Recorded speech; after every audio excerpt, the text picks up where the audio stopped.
এক জঙ্গলে পশু পাখিরা সবাই মিলে খুব আনন্দে বসবাস করত।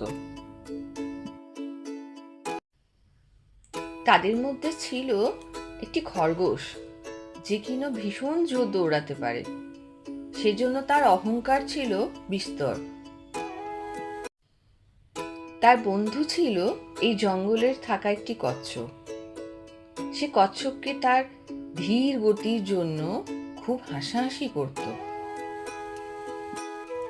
একদিন খরগোশ কচ্ছপকে দেখে বলে, হা হা হা হা হা, কি হে কচ্ছপ ভাইয়া, আছো কেমন? তুমি তো দেখছি বড্ড আস্তে আস্তে হাঁটো। তোমার তো খাবার খুঁজতে যেতে অনেক সময় লাগে। তুমি এত আস্তে আস্তে হাঁটো, এটা দেখে আমার বড্ড হাসি পায়। তখন কচ্ছপ বলে, আমি তো বেশ ভালোই আছি ভাই। তা তুমি ঠিকই বলেছ, আমি আস্তে আস্তে চলি ঠিকই, কিন্তু তাতে আমার কোনো অসুবিধা হয় না। তখন খরগোশ বলে, আচ্ছা, তাহলে তুমি আমার সাথে প্রতিযোগিতা করবে নাকি? কচ্ছপ তখন বলে, তোমার সাথে আবার আমার কিসের প্রতিযোগিতা?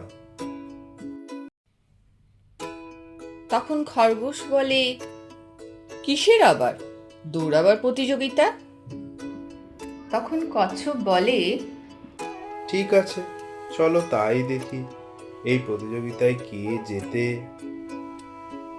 তখন খরগোশ বলে, তাহলে চলো, ওই দূরে নদীর পাশে যে গাছটা আছে ওখানে যে আগে যেতে পারবে সে এই প্রতিযোগিতায় জিতবে। এইভাবে তাদের দুজনের মধ্যে প্রতিযোগিতা শুরু হয়ে গেল।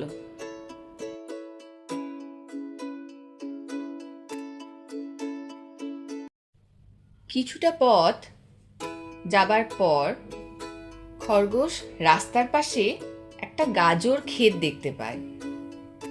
তখন ভাবে, মনে হয় কচ্ছপ এখন অনেক পিছনে। আমি তো অনেক তাড়াতাড়ি অনেকটা পথ চলে এসেছি, আমি বরঞ্চ কিছুটা এখানে খেয়েই নি।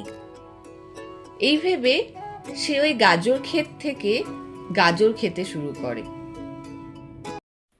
খাবার পরে আরো কিছুটা পথ পেরিয়ে এসে খরগোশ দেখে সামনে একটা গাছ আছে।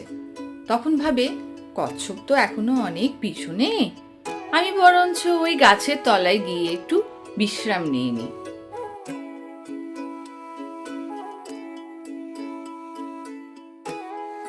এই ভেবে সে গাছের তলায় বিশ্রাম নিতে যায়। বিশ্রাম নিতে গিয়ে কখন সে ঘুমিয়ে পড়ল সে বুঝতেই পারল না। বেশ কিছুক্ষণ পরে কচ্ছপ যখন আস্তে আস্তে সেই জায়গায় পৌঁছে যায়, দেখে খরগোশ তো গভীরভাবে ঘুমে আচ্ছন্ন। সে তখন আস্তে আস্তে খরগোশের পাশ দিয়ে হেঁটে যায়, পাছে খরগোশের ঘুম ভেঙে যায়।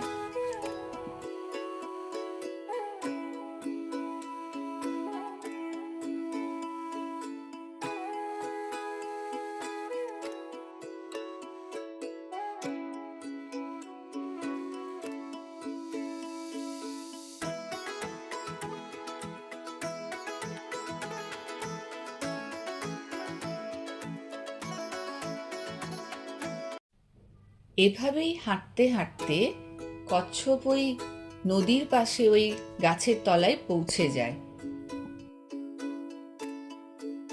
যাক বাবা, অনেকক্ষণ সময় নিলেও আমি আমার লক্ষ্যে ঠিক পৌঁছাতে পেরেছি। এবার যাই, খরগোশ ভাই আসার আগে ওই গাছতলায় একটু বিশ্রাম নিয়ে নিই।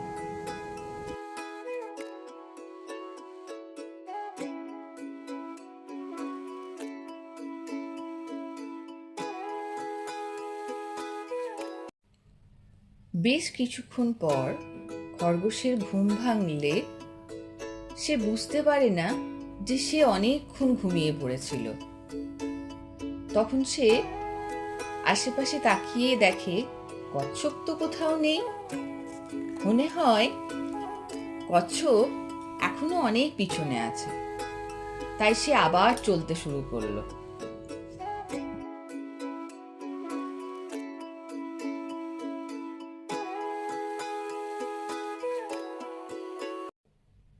তারপর খরগোশ দ্রুত দৌড়ে সেখানে পৌঁছে দেখলো কচ্ছপ তো সেখানে আগেই পৌঁছে গেছে। তখন সে বুঝতে পারলো যে সে অনেকক্ষণ ঘুমিয়ে পড়েছিল, আর ততক্ষণে কচ্ছপ না থেমে সেখানে পৌঁছে গেছে তার আগেই। বন্ধুরা, এই গল্পের মাধ্যমে আমরা শিখতে পারি ধীর ও নিয়মিত চেষ্টা সফলতার চাবিকাঠি। হ্যালো বন্ধুরা, thanks for watching the video. এরকম আরো মজার গল্প পাওয়ার জন্য subscribe and press the bell icon.